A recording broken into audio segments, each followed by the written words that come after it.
Whoa, what's shaking? I see. Oh, not much. Hey, is this our first rant of the new year? It is. It is episode 120, which is the final episode of season 10. And next week we're jumping into season 11.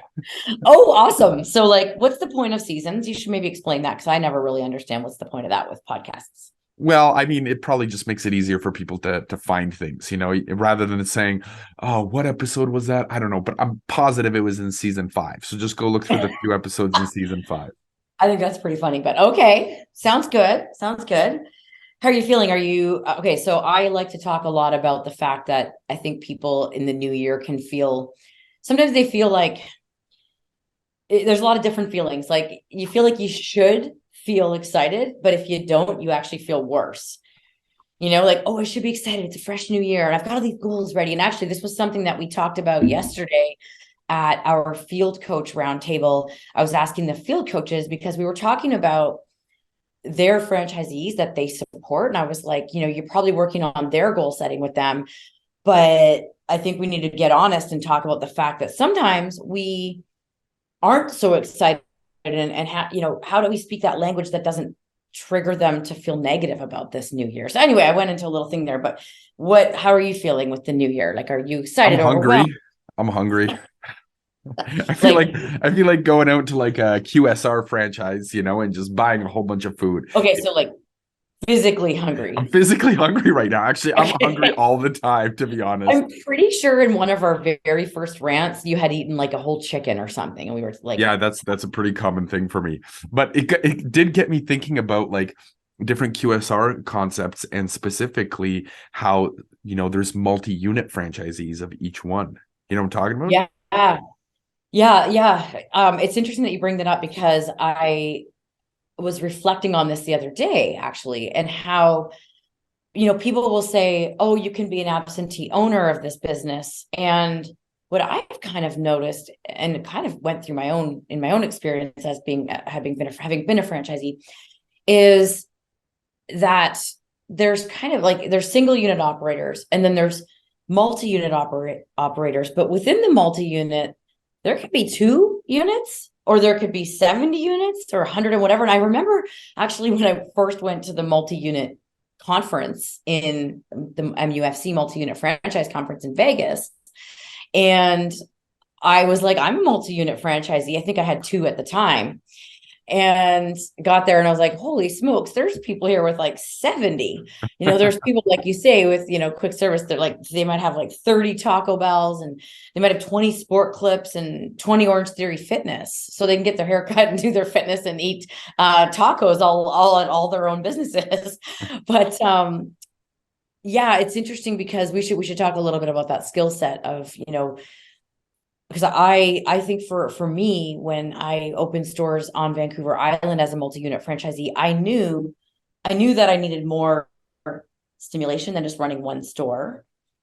But by the time we got to 3 stores, it was like, if we go to more, we need to I really felt like we need to go all in and set up like a team and, it's a whole different level. And we're like, do we want that kind of lifestyle or do we want this kind of lifestyle? So I don't know. What are your thoughts? Well, it sounds to me like it's very similar to being a franchisor. You open up a corporate Mm. location, you knock it out of the park, it works well, and then you become an absentee owner, right? So in theory, everything can be an absentee owner. Now, I say that with a massive asterisk because there's a whole bunch of reasons why they maybe shouldn't be. But what happens is you step away from your business and you start the franchise.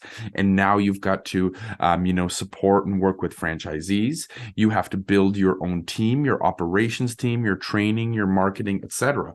So on a different level, if you are a franchisee working in the business and you start stepping away from it and it becomes self-sustaining and you decide to open up additional ones with your time, you're almost becoming like a master franchisee type of thing, area developer. And now you have to have that team there. You need somebody who's going to run the marketing for all 50 of your locations and somebody who's going to go out and make sure that everyone's complying with brands, because if they don't, then you're going to get in trouble from the franchisor, right? So it almost feels like, becoming a multi-unit owner is like a replica of becoming a franchisor. in the bigger category, I would say. Like, I Yeah. think in the 2 to 3, that's, I guess, that's what I was kind of trying to distinguish, is that in the, like, you know, between about 2 and 5, I think you're kind of, you're still pretty in touch, but once you get over that, it starts to get, a lot different. And one thing I wanted to mention is, I've actually never studied this. It just hit me, but I'm very curious about we talk about royalty self-sufficiency in franchising, which for anybody that's listening is like, royalty what? Self what?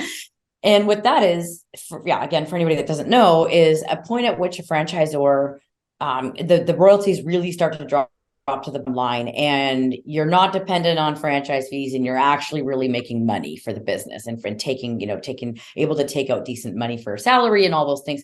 And the kind of industry answer for this is usually between 50 and 100 units is when you're going to really get there. You might get there at 20, but it's going to probably fluctuate. But by the time you get to 100, you're usually pretty safe. So, side note for anybody that's thinking of franchising their business, just make sure you realize that. But what it made me think of is, with these multi-unit franchisees that have 70 units, say, I wonder if that's kind of similar, in that it's not about royalties so much, but profitability, where they know that, okay, it's in order for us to invest in this infrastructure, which includes, a marketing team, and, like you said, an ops team supporting and monitoring compliance, and HR, and all these new costs that, come on.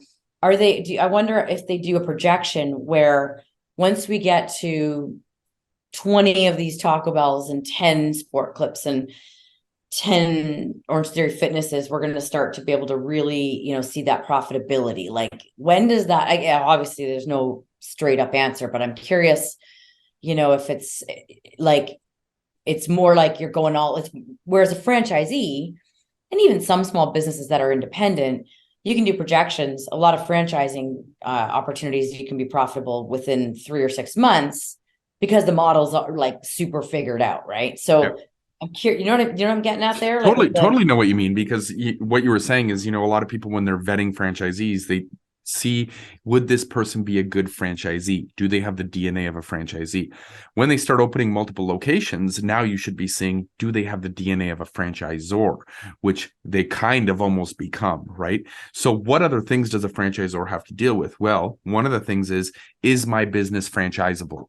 So if your EBITDA bottom line is 7%, and you're going to be taking a 7% royalty, it's not franchisable. The owner isn't going to have enough money. I mean, that's one of many things, but the owner, it won't have enough money.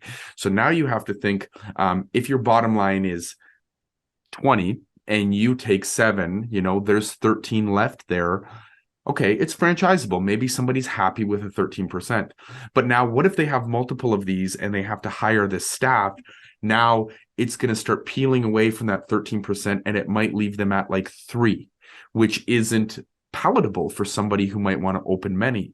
So your system, you not only have to look at whether it's franchisable, but whether it can be franchised on a multi-unit basis too, from a financial standpoint. Yeah, I mean, definitely things to consider. If the model is made for an owner operator, which most franchises are initially at least launched that way, because usually the founder was in the business, and it happens organically. But if it's owner operator, then yeah, you've got to factor in the fact that how do you pay a manager? And we went through that with my stores, where it's like, okay, and we had our manager actually for 3 stores initially. Eventually we were able to have one at each store based on our growth. But it's something that people need to really think through. Like, you don't just put in a manager. And then I think it's important to think about, like you said, like, if it's franchisable, and if you have the DNA, if you want to be a multi-unit franchisee, then you better know about business. You better know about people, leadership, soft skill side of things, have grit, like, have the traits that the DNA of what a franchisor has to have to be successful. So lots to think about. Or shizzle. Let's wrap it up. Oh, okay. Okay. It's gonna be awesome. Ready? Yeah. 3, okay. 2, 1. Go be awesome. Go.